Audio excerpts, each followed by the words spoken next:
पर्यटन आणि इतिहास या पाठामध्ये आपण पर्यटनाची परंपरा, पर्यटनाचे प्रकार, पर्यटनाचा विकास, ऐतिहासिक स्थळांचे जतन आणि संवर्धन व पर्यटन आणि आतिथ्य क्षेत्रातील व्यावसायिक संधी या बाबींचा अभ्यास करणार आहोत. पर्यटनाची परंपरा. आपल्या देशात पर्यटनाची परंपरा प्राचीन काळापासून चालू आहे. तीर्थक्षेत्रांना भेट देणे, स्थानिक जत्रा यात्रांना जाणे, विद्याभ्यासासाठी दूरच्या प्रदेशात जाणे, व्यापारासाठी जाणे या निमित्तांनी पूर्वी पर्यटन घडून येत असे. सारांश स्वरूपात सांगायचे तर मानवाला खूप पूर्वीपासून फिरण्याची आवड आहे. पर्यटन दूरवरच्या स्थळांना विशिष्ट हेतूने भेट देण्यासाठी प्रवास करणे म्हणजे पर्यटन होय. 19व्या शतकाच्या उत्तरार्धात थॉमस कुकने 600 लोकांची लिस्टर ते लाफबरो अशी रेल्वे सहल आयोजित केली. पूर्ण युरोपची भव्य वर्तुळाकार सहल यशस्वीपणे घडवून आणली. कुकनेच पर्यटक तिकिटे विकण्याचा एजन्सी व्यवसाय सुरू केला. यातून आधुनिक पर्यटन युग सुरू झाले. पर्यटनाचे प्रकार. आधुनिक काळात पर्यटन हा एक स्वतंत्र असा स्थानिक, आंतरराज्यीय, राष्ट्रीय आणि आंतरराष्ट्रीय व्यवसाय झालेला आहे. देशातील व परदेशातील पुरावास्तू, इतिहास प्रसिद्ध व निसर्गरम्य स्थळे, प्राचीन कलानिर्मितीची केंद्रे, तीर्थक्षेत्रे, औद्योगिक व इतर प्रकल्प इत्यादींना भेटी देणे ही पर्यटनामागील मुख्य प्रेरणा असते. निसर्गनिर्मित आणि मानवनिर्मित गोष्टींमधील रम्यता व भव्यता यांचा प्रत्यक्ष अनुभव घेण्याची इच्छा जगभरच्या पर्यटकांना असते. त्यामुळे हिमशिखरे, समुद्रकिनारे, घनदाट जंगले असे उपेक्षित प्रदेश पर्यटनात आले. त्यांच्यावर दृकश्राव्य प्रसारमाध्यमातून कार्यक्रम तयार होऊ लागले. पर्यटनाचे स्थानिक, आंतरराज्यीय, आंतरराष्ट्रीय, धार्मिक, ऐतिहासिक, आरोग्यपूरक, विज्ञान, कृषी, नैमित्तिक, क्रीडा पर्यटन असे ढोबळमानाने प्रकार पडतात. स्थानिक व आंतरराज्यीय पर्यटन हा प्रवास सुलभ असतो. तो देशातल्या देशात असल्याने यात भाषा, चलन, कागदपत्रे यांचा फारसा अडथळा नसतो. विशेष म्हणजे आपल्याला उपलब्ध असलेल्या वेळेप्रमाणे आपण त्याचे नियोजन करू शकतो. आंतरराष्ट्रीय पर्यटन. जहाज, रेल्वे आणि विमान यांच्यामुळे आंतरराष्ट्रीय पर्यटन करणे पूर्वीपेक्षा सोपे झाले आहे. जहाजांमुळे समुद्र किनाऱ्यावरचे देश जोडले गेले. रेल्वेच्या रुळांनी युरोप जोडला आहे. विमानांनी जग जवळ आणले. आर्थिक उदारीकरणानंतर भारतातून परदेशात जाणाऱ्यांची आणि परदेशातून भारतात येणाऱ्यांची संख्या वाढली आहे. अभ्यास, विरंगुळा, स्थलदर्शन, व्यावसायिक कामे, बैठका किंवा करार मदार इत्यादींसाठी, चित्रपटांचे चित्रीकरण यासारख्या कामांसाठी देश विदेशात येणाऱ्या जाणाऱ्या पर्यटकांचे प्रमाण वाढले आहे. ऐतिहासिक पर्यटन संपूर्ण जगभरातील हा एक महत्त्वाचा पर्यटन प्रकार आहे. लोकांचे इतिहासाच्या संदर्भातील कुतूहल लक्षात घेऊन ऐतिहासिक पर्यटन सहलींचे आयोजन केले जाते. महाराष्ट्रात छत्रपती शिवाजी महाराजांशी संबंधित असणाऱ्या किल्ल्यांवर दुर्ग अभ्यासक गोपाळ निळकंठ दांडेकर दुर्ग भ्रमण यात्रा आयोजित करत असत. भारतीय पातळीवर राजस्थानातील किल्ले, महात्मा गांधी आणि आचार्य विनोबा भावे यांच्याशी संबंधित आश्रम, 1857च्या स्वातंत्र्य लढ्याशी संबंधित स्थळे अशाही ऐतिहासिक ठिकाणच्या सहली आयोजित केल्या जातात. भौगोलिक पर्यटन. यात विविध भौगोलिक वैशिष्ट्ये निरीक्षणासाठी पर्यटन केले जाते. अभयारण्य, व्हॅली ऑफ फ्लॉवर्स उत्तराखंड, समुद्रकिनारे, भौगोलिक वैशिष्ट्यपूर्ण स्थळे उदाहरणार्थ लोणार सरोवर, निघोज येथील रांजणखळगे इत्यादींचा समावेश भौगोलिक पर्यटनात होतो. यातील अनेक स्थळांमधील निसर्गाचे अवलोकन करावे या इच्छेपोटी आणि कुतूहलापोटी अनेक पर्यटक तेथे जात असतात. आरोग्य पर्यटन. भारतातील वैद्यकीय सेवा व सुविधा पाश्चिमात्यांच्या मते स्वस्त व दर्जेदार आहेत. या कारणास्तव परदेशी लोक भारतात येऊ लागले आहेत. भारतात मुबलक सूर्यप्रकाश उपलब्ध असतो. त्याचा लाभ घेण्यासाठी कितीतरी लोक भारतात येतात. योग शिक्षण आणि आयुर्वेदिक उपचारांसाठी परदेशी पर्यटक भारतात येतात. कृषी पर्यटन. शहरी संस्कृतीत वाढलेल्या आणि कृषी जीवनाची माहिती नसलेल्यांसाठी कृषी पर्यटन हा प्रकार अलीकडच्या काळात झपाट्याने पुढे आला आहे. अलीकडे भारतीय शेतकरी दूरवरच्या कृषी संशोधन केंद्रे, कृषी विद्यापीठे, इस्राईल सारखे शेतीच्या क्षेत्रात अभिनव प्रयोगाद्वारे नवीन तंत्रज्ञान विकसित करणारे देश यासारख्या ठिकाणांना शेतीच्या आधुनिक तंत्रज्ञानाची माहिती करून घेण्यासाठी भेट देऊ लागले आहेत. क्रीडा पर्यटन. क्रीडा पर्यटन हा 20व्या शतकात उदयाला आलेला प्रकार आहे. जागतिक पातळीवर ऑलिम्पिक, विम्बल्डन आणि जागतिक बुद्धिबळ स्पर्धा, आंतरराष्ट्रीय क्रिकेटच्या स्पर्धा, तर भारतीय पातळीवर हिमालयीन कार रॅली आणि महाराष्ट्र पातळीवर महाराष्ट्र केसरी कुस्ती स्पर्धा यासारखे प्रकार आहेत. हे सामने पाहायला जाणे म्हणजे क्रीडा पर्यटन. नैमित्तिक पर्यटन. माणूस पर्यटनासाठी कारणे शोधत असतो. 21व्या शतकात अशा अनेक संधी उपलब्ध झालेल्या आहेत. उदाहरणार्थ जगभरातील विविध देशांमधील फिल्म फेस्टिवल्स, संमेलने, आंतरराष्ट्रीय पुस्तक प्रदर्शने इत्यादी. अशा कारणांसाठी लोक ठिकठिकाणी जात असतात. महाराष्ट्रातील साहित्य रसिकही दरवर्षी भरणाऱ्या अखिल भारतीय मराठी साहित्य संमेलनासाठी जात असतात. पर्यटनाचा विकास. देशी आणि परदेशी पर्यटकांचे उद्बोधन हा सगळ्यात महत्त्वाचा मुद्दा आहे. पर्यटकांची वाहतूक आणि सुरक्षितता, प्रवासातील सुखसोयी, उत्तम दर्जाच्या निवासस्थानांची उपलब्धता, प्रवासात स्वच्छतागृहांच्या सोयी या गोष्टींना पर्यटनामध्ये प्राधान्य देणे आवश्यक आहे. यामध्ये दिव्यांग पर्यटकांच्या गरजांकडे विशेष लक्ष पुरविणे आवश्यक आहे.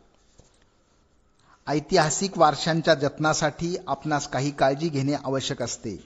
ऐतिहासिक वारशांच्या स्थळांचे विद्रुपीकरण करणे, भिंतीवर मजकूर लिहिणे किंवा झाडावर कोरणे, जुन्या वास्तू भडक रंगात रंगवणे, परिसर स्थळी सुविधांचा अभाव असणे, ज्यायोगे अस्वच्छता वाढते यासारख्या गोष्टी टाळायला हव्यात. जागतिक स्तरावरील महत्त्वाच्या भाषांमध्ये माहिती पुस्तिका, मार्गदर्शिका, नकाशे, इतिहासविषयक पुस्तके उपलब्ध करून देणे गरजेचे आहे. पर्यटकांना गाडीतून फिरायला नेणाऱ्या वाहन चालकांना दुभाषाचे प्रशिक्षण देणे, त्यांनी मार्गदर्शक म्हणून काम करणे या गोष्टी करता येतील. ऐतिहासिक स्थळांचे जतन आणि संवर्धन. ऐतिहासिक स्थळांचे जतन आणि संवर्धन करणे हे एक मोठे आव्हान आहे. आपल्या देशाला प्राचीन, मध्ययुगीन आणि अर्वाचीन अशा ऐतिहासिक स्थळांचा वारसा लाभला आहे. त्याचबरोबर नैसर्गिक समृद्धीचा वारसाही आपल्याला लाभलेला आहे. या वारशांचे नैसर्गिक आणि मानवनिर्मित म्हणजे सांस्कृतिक अशा दोन प्रकारचा वारसा असतो. संपूर्ण जगात गौरविली गेलेली काही महत्त्वाची स्थळे भारतात आहेत. ताजमहाल आणि जंतर मंतर वेधशाळेच्या बरोबरीने महाराष्ट्रातील अजिंठा, वेरूळ, घारापुरी म्हणजेच एलिफंटा लेणी, छत्रपती शिवाजी महाराज रेल्वे स्थानक, पश्चिम घाटातील कास पठार यांचा समावेश आहे. जागतिक वारसा स्थळांना भेट देण्याची इच्छा जगभरातील पर्यटकांना असते. ही वारसा स्थळे बघण्यासाठी आपल्या देशात परदेशातून हजारो लोक येतात. जागतिक वारसा स्थळांमध्ये भारतातील एखाद्या स्थळाची निवड झाली की आपली छाती अभिमानाने फुगून येते. परंतु आपण जेव्हा सहलीच्या निमित्ताने अशा ठिकाणी जातो तेव्हा आपणास काय चित्र दिसते? स्थळांच्या परिसरात पर्यटक खडूने, कोळशाने आपली नावे लिहितात, चित्रे काढतात. त्याचा विपरीत परिणाम आपल्या देशाच्या प्रतिमेवर होतो. पर्यटन स्थळांच्या जतनासाठी पुढील निश्चय करणे आवश्यक आहे. 1. मी पर्यटन स्थळाची स्वच्छता राखीन, कचरा टाकणार नाही. 2. कोणत्याही ऐतिहासिक वास्तूचे विद्रुपीकरण करणार नाही. पर्यटन आणि आतिथ्य क्षेत्रातील व्यावसायिक संधी. पर्यटन हा सर्वाधिक रोजगार निर्माण करणारा उद्योग होऊ शकतो. जर आपण त्याकडे व्यावसायिक पद्धतीने लक्ष दिले तर हा एक कायमस्वरूपी व्यवसाय आहे. यात नाविन्यपूर्ण प्रयोग करण्यास प्रचंड संधी आहेत. पर्यटनामुळे अनेक लोकांसाठी रोजगाराच्या संधी निर्माण होतात. परदेशी पर्यटकाने विमानतळावर पाऊल ठेवण्याआधीपासून तो भेट देणाऱ्या देशाला उत्पन्न मिळवून देण्यास सुरुवात करतो. त्याने भरलेल्या व्हिसा फीमुळे आपल्या देशात महसूल मिळतो. प्रवास खर्च, हॉटेलमध्ये राहणे, खाणे, दुभाषाची मदत घेणे, वर्तमानपत्रे, संदर्भ साहित्य विकत घेणे, आठवण म्हणून स्थानिक वस्तू विकत घेणे एवढ्या गोष्टी पर्यटक मायदेशी जाईपर्यंत करतो. पर्यटन केंद्राच्या परिसरात बाजारपेठांचा विस्तार होतो. तेथील हस्तोद्योग व कुटीरोद्योग यांचा विकास होतो. या वस्तूच्या खरेदी विक्रीत वाढ होते. उदाहरणार्थ स्थानिक खाद्यपदार्थ, तेथील हस्तकौशल्याच्या वस्तू इत्यादी गोष्टी पर्यटक आवडीने खरेदी करतात. त्यामुळे स्थानिकांच्या रोजगारात वाढ होते. महाराष्ट्रातील पर्यटनाचा विकास. महाराष्ट्र हे पर्यटनाच्या दृष्टीने वैभवशाली वारसा लाभलेले राज्य आहे. अजिंठा, वेरूळ, घारापुरी म्हणजेच एलिफंटा यासारखी जागतिक कीर्तीची लेणी, चित्रे व शिल्पे, पंढरपूर, शिर्डी, शेगाव, तुळजापूर, कोल्हापूर, नाशिक, पैठण, त्र्यंबकेश्वर, देहू, आळंदी, जेजुरी अशी अनेक देवस्थाने, हाजीमलंग, नांदेड येथील गुरुद्वारा, मुंबईचे माउंट मेरी चर्च, महाबळेश्वर, पाचगणी, खंडाळा, लोणावळा, माथेरान, चिखलदरा ही थंड हवेची ठिकाणे, कोयनानगर, जायकवाडी, भाटघर, चांदोली ही धरणे, दाजीपूर, सागरेश्वर, ताडोबा ही अभयारण्य ही महाराष्ट्रातील पर्यटन स्थळे महत्वाची आहेत. इसवी सन 1975 मध्ये महाराष्ट्र पर्यटन विकास महामंडळाची स्थापना करण्यात आली. त्यामुळे पर्यटन विकासाला चालना मिळाली आहे. या महामंडळातर्फे राज्यात 47 ठिकाणी पर्यटक निवासाची सोय केली आहे. त्यात सुमारे 4000हून अधिक पर्यटकांची निवासाची सोय होते. तसेच अनेक खाजगी व्यावसायिकही या व्यवसायात उतरले आहेत.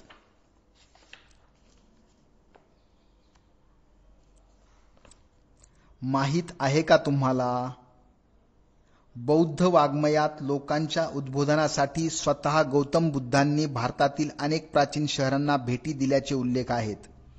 बौद्ध भिक्खूंना सतत भ्रमण करत राहणे आवश्यक असे.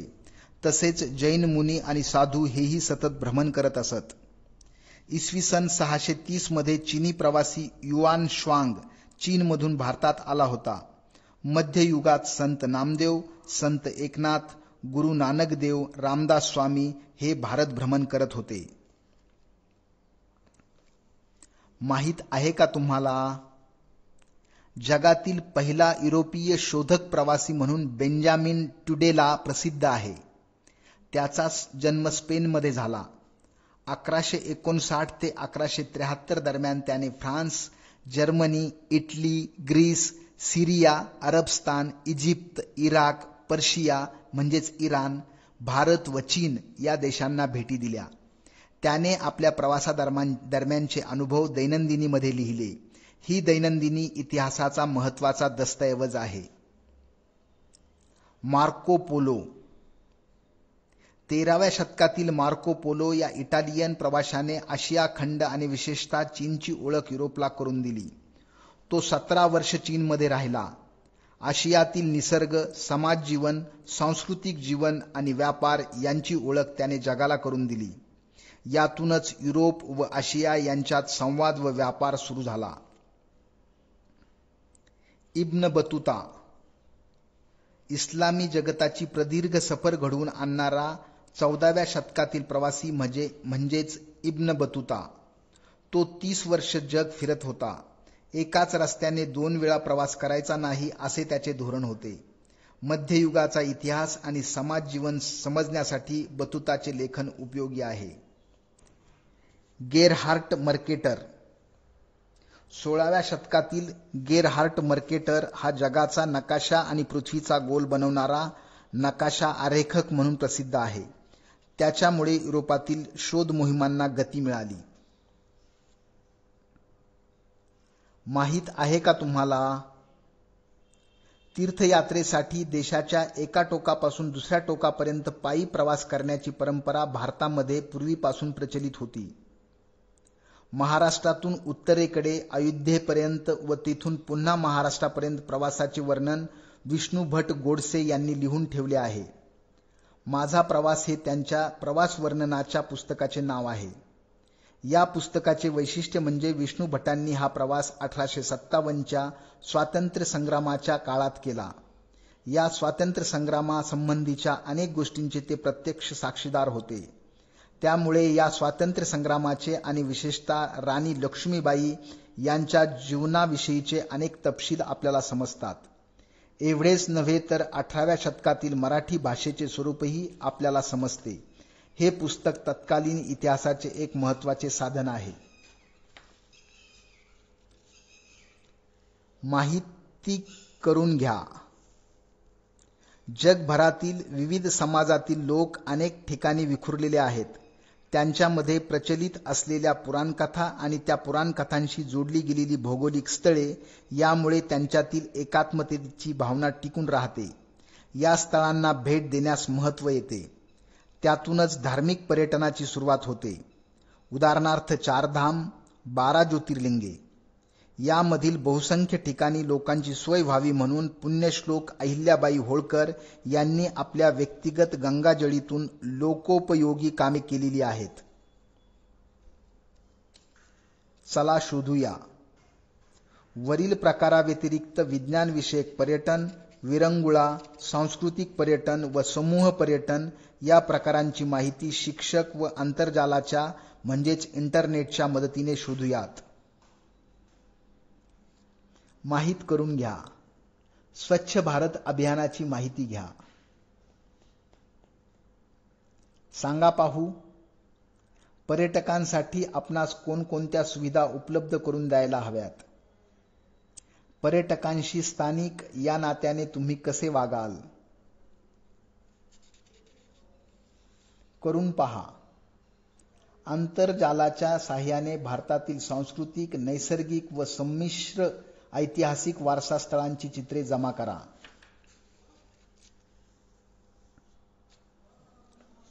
वारसा मुसाफिरी म्हणजेच हेरिटेज वॉक. ऐतिहासिक वारसा स्थळांना भेट देण्यासाठी जाणे याला हेरिटेज वॉक असे म्हणतात.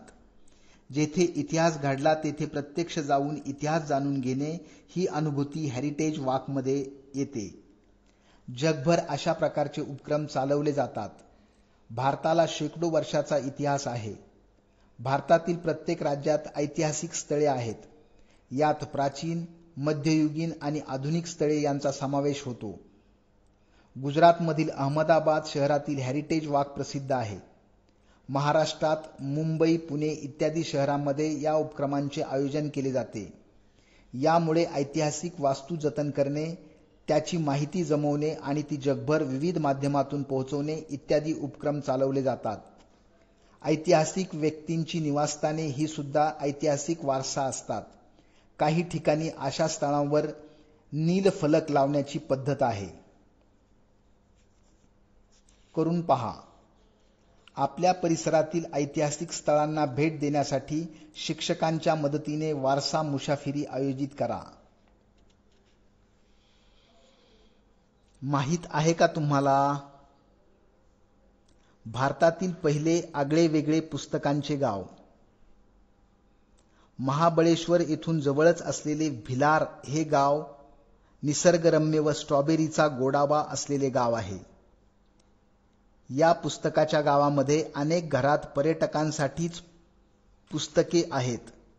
वाचन चळवळ वाढावी, मराठी भाषेतील नवे जुने लेखक, संत साहित्य, कथा कादंबरी, कविता, ललित, चरित्रे, आत्मचरित्रे, स्त्री साहित्य, क्रीडा, बालसाहित्य यांच्या फुललेल्या बहारदार विश्वात तुम्ही वाचन आनंद घ्यावा यासाठी महाराष्ट्र शासनाने हा प्रकल्प राबवला आहे. आपण पर्यटनासाठी महाबळेश्वरला गेला तर भिलार गावाला म्हणजेच पुस्तकाच्या गावाला अवश्य भेट द्या. माहित आहे का तुम्हाला, महाबळेश्वर, पाचगणी ही थंड हवेची ठिकाणे आहेत. या ठिकाणाला हजारो पर्यटक भेट देत असतात. तेथे मार्गदर्शक पर्यटकांना काही महत्त्वाच्या ठिकाणांची माहिती सांगतात, ती ठिकाणे दाखवतात. काही विशिष्ट ठिकाणी फोटोग्राफर फोटो काढून देतात. घोडेवाले घोड्यावरून फेरफटका मारून आणतात, घोडागाडीत फिरवतात. ही सर्व कामे तेथील स्थानिक लोक करतात. त्या कामातून त्यांना चांगला रोजगार मिळतो. म्हणजेच पर्यटन त्यांच्या उपजीविकेचे साधन ठरते. समजून घ्या. दर्जेदार शिक्षण संस्थांना भेट देणे, एखाद्या स्थळाची स्थानिक संस्कृती, इतिहास, परंपरा आणि ऐतिहासिक स्मारकांना भेटी देणे, तेथील लोकांनी मिळवलेले विविध क्षेत्रातील यश अभ्यासणे, तसेच तेथील नृत्य, संगीत, महोत्सव यामध्ये भाग घेणे इत्यादी उद्देशांनी केलेले पर्यटन म्हणजे सांस्कृतिक पर्यटन. सांगा पाहू, पर्यटनामुळे तुमच्या परिसरात कोणकोणते व्यवसाय निर्माण झाले आहेत? पर्यटनामुळे परिसरातील लोकांच्या राहणीमानात कोणता बदल झालेला दिसून येतो?